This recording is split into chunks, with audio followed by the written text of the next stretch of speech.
Hi, hello everyone.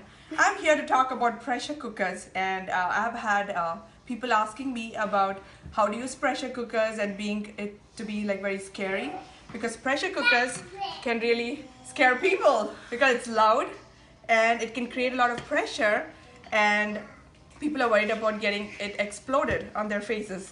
Are you kids? You want to come into the picture? Maybe you can. Yeah.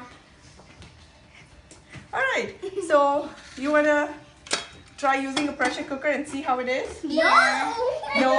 Yeah. It's very simple. So you put food into it and you turn it around and then you put it this way and then you lock it. Okay. And there you go. And you can cook meat in it, you can cook vegetables, you can cook even rice. So today, oops, be careful. So today I'm here to demonstrate how to do rice. Alright, so let's start that. By the way, I'm Nidhi, if you're wondering who I am, and I'm a PA. I work at a cardiology clinic. These are more pressure cookers I have to show different sizes.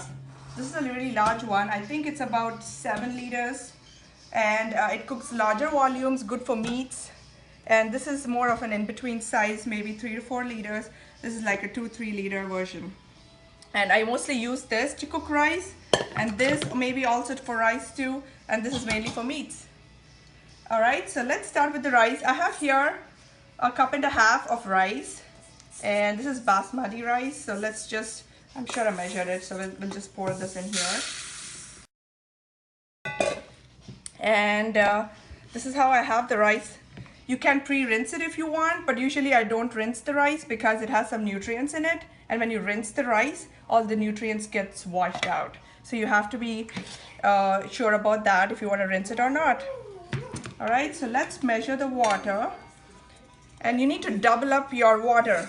So for 1.5 cup of rice, you need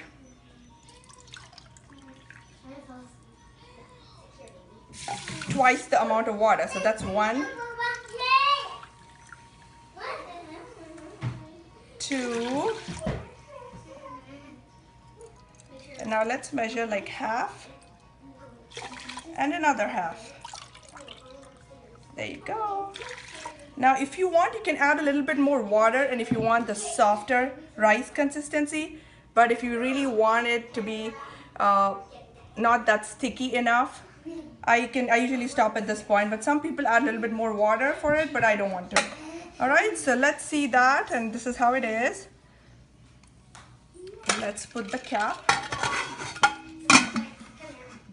Now this pressure cooker is actually an Indian version, and actually all these are Indian versions. I don't have any American ones. There's a slight difference.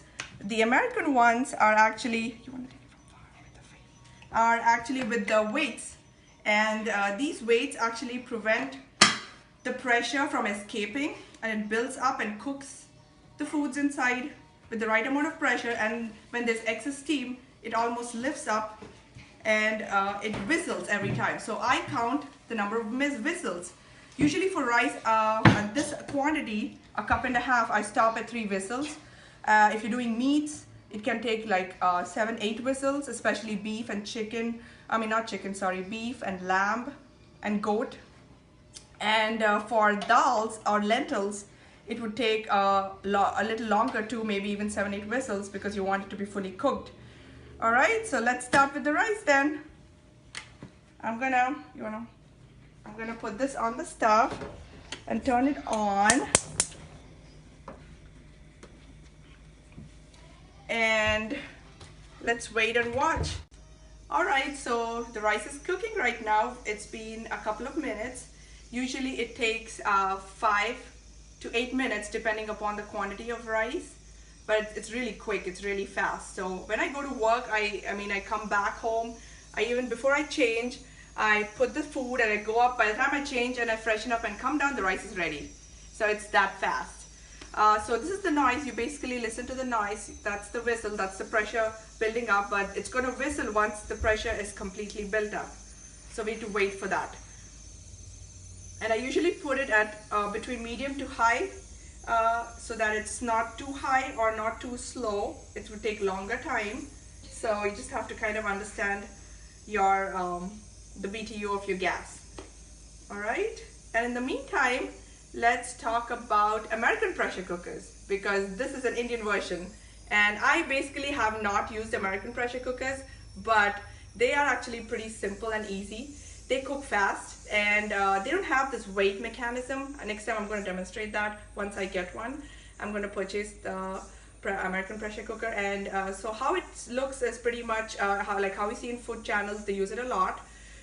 It basically steams out, and it constantly up on top. You don't have the weight, and there's the steam that comes out, and the water gets pretty much evaporated fast that way. So you have to make sure that you have to add more quantity of water so things don't get dried up and it can get burnt at times.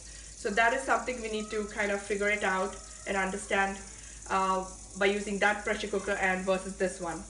In the meantime, let's talk about some lentils I've soaked over here.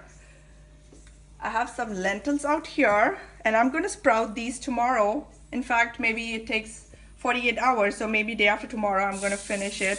But you can actually cook these lentils also in the pressure cooker, which I will do that in my next video. Alright guys, it's going to soon. Actually, you can touch it. See, that's how it whistles. So we're going to hear it soon. And we're nearly done. The moment it whistles, that's one whistle.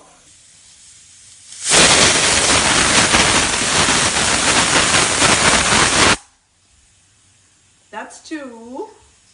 Sometimes I even tell my daughter to like count the whistles and switch it off. So it's that simple. When I'm dressing up, I tell her, hey, count the whistles, and then you can switch it off at the third whistle. So it's so easy. It saves so much of time, and the rice is cooked really soft to the right consistency.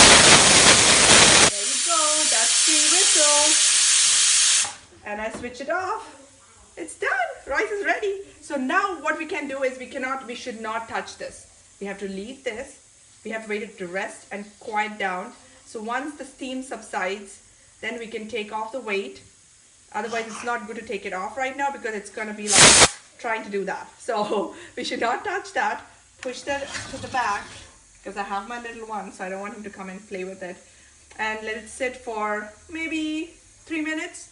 It's basically ready, but I just wanted to sit and let it become quiet, and then we can take it off and take a look inside. All right, see you soon. So we have the pressure cooker again here. It's all quiet. The sound is pretty much gone. So I take off the weight, and then I take off. This is how the clip mechanism is. It holds it this way, and then take it off. All right, everyone, we have the rice ready. And it looks really good, and I've served it right out here. This is how the rice is fully cooked. All right, and everyone, please try this and let me know, and like and subscribe my channel. I'm going to talk a lot about pressure cookers and get to know me and my cooking techniques and eating healthy.